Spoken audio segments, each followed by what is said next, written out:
Hey guys, welcome to another video. Blessings here today. Magandang buhay mga ka-blessings. Mula Luzon, Visayas at Mindanao.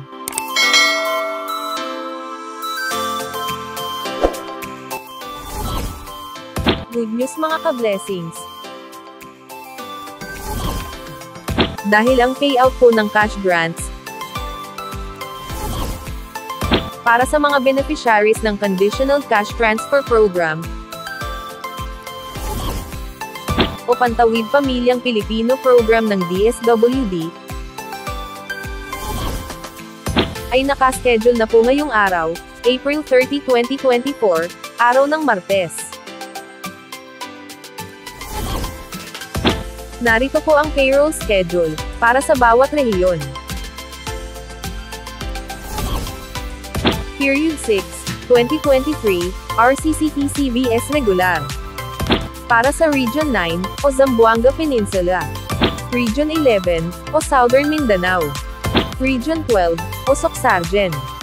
Caraga Region. ARMM, at BARMM. Ngayon ka-blessings, ay maaari nyo na pong i-check ang inyong balance account sa Landbank mobile app. Antayin lamang kung pumasok ang inyong cash grant sa inyong account. Dahil tuloy-tuloy po ang credit team ng Landbank sa inyong mga account. Ngayong araw din ka-blessings, April 30, 2024, araw ng Martes. Ay Martes ay maaari na po kayong mag-withdraw sa ATM withdrawals sa mga piling Landbank servicing branches na malapit sa inyong lugar. Magbaon po ng tubig at payong para maibsan ang matinding init ng panahon. Keep safe always mga ka-blessings. God bless po. Ang Pantawid Pamilyang Pilipino Program o 4Ps, ay programa ng pambansang pamahalaan na ipinatutupad ng Department of Social Welfare and Development o DSWD. Sa pakikipagtulungan sa iba't ibang ahensya gaya ng DepEd, DOH, DILG, at sa mga lokal na pamahalaan. Pinagtibay ang programa sa pamamagitan ng pagsasabatas nito bilang Republic Act 11310. Ayon sa batas, ang 4Ps ang magiging pambansang strategiya upang mabawasan, at kalaunan ay puksain ang kahirapan sa ating bansa. Ang 4Ps ay namumuhunan sa human capital ng mga mahihirap na sambahayan, sa pamamagitan ng pagpapabuti sa aspeto ng kalusugan, nutrisyon, at edukasyon ng mga kasapi ng programa. Nagbibigay din ang programa ng psychosocial at psychoeducation intervention sa pamamagitan ng family development session, bilang gabay sa unti-unting pag-unlad at pagpapatatag ng kanilang pamumuhay.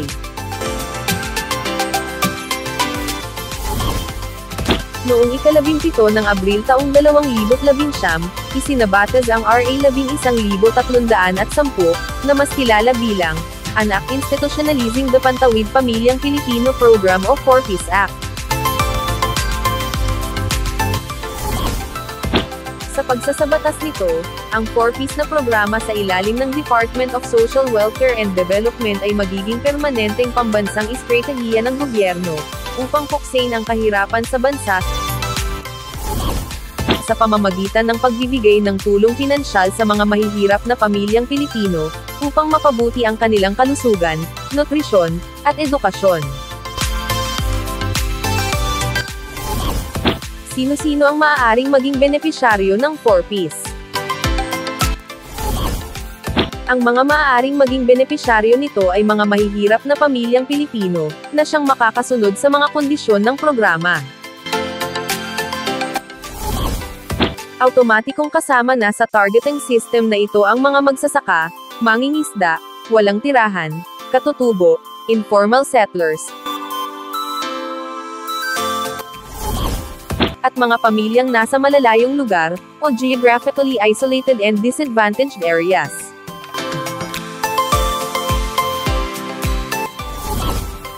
Narito ang mga batayan ng isang pamilya na maaaring makasama sa programa. Dapat mayroong 0 hanggang 18 taong gulang na miyembro ng pamilya. Ang mga batang nasa edad 6 hanggang 18 ay kailangang naka-enroll sa paaralan. Mayroong miyembro na nagbubuntis sa panahon ng rehistrasyon.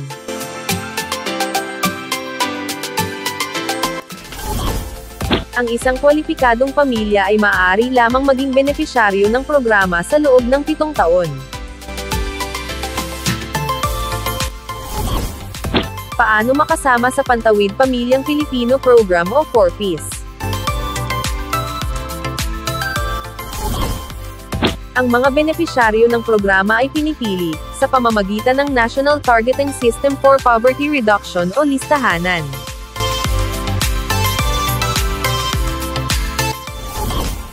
Kung saan sila ay nagbabahay-bahay, upang mag-interview, at makita ang tunay na kalagayan ng isang pamilya.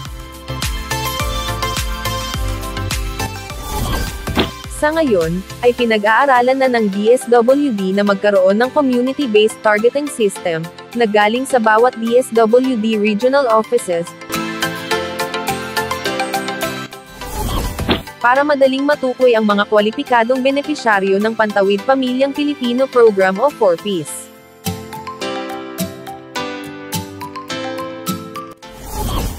Ano-ano ang mga benepisyo na maaaring makuha mula sa programa?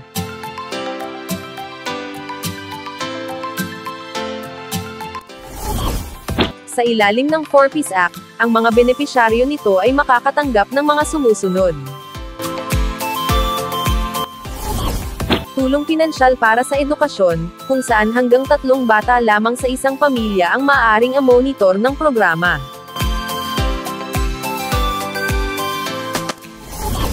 Mula sa daycare at elementarya, ay makakatanggap ang mag-aaral ng 300 piso kada buwan, sa loob ng 10 buwan na may pasok.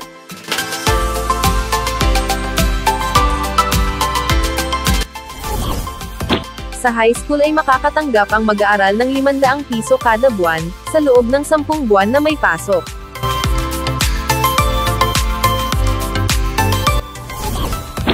Sa senior high school makakatanggap ang mag-aaral ng 700 piso kada buwan, sa loob ng 10 buwan na may pasok. Makakatanggap din ang mga benepisyaryo ng tulong pinansyal para sa kalusugan, kung saan ang halaga nito ay nakatalaga kada isang pamilya, at hindi nakadepende sa bilang ng mga miyembro nito.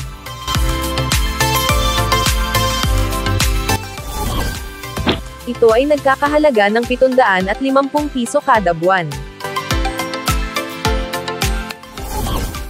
Makakatanggap din ang mga benepisyaryo ng rice subsidy, na nagkakahalaga ng 600 piso kada buwan.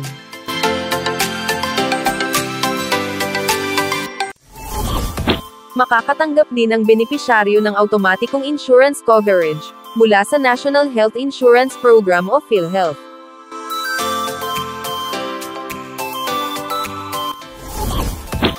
Sila rin ay prioridad sa pagtanggap ng serbisyo mula sa Sustainable Livelihood Program o SLP ng DSWD, sa pagbibigay ng kapasidad sa pagnenegosyo at pagtatrabaho,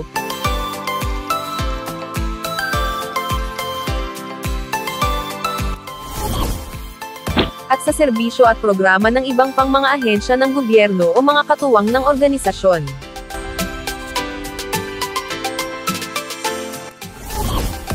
Bukod sa mga nabanggit, ang mga benepisyaryo ay maaaring mabigyan din ng iba pang benepisyo, base sa mga bagong panukala o kautusan. Maraming salamat po mga ka-blessings.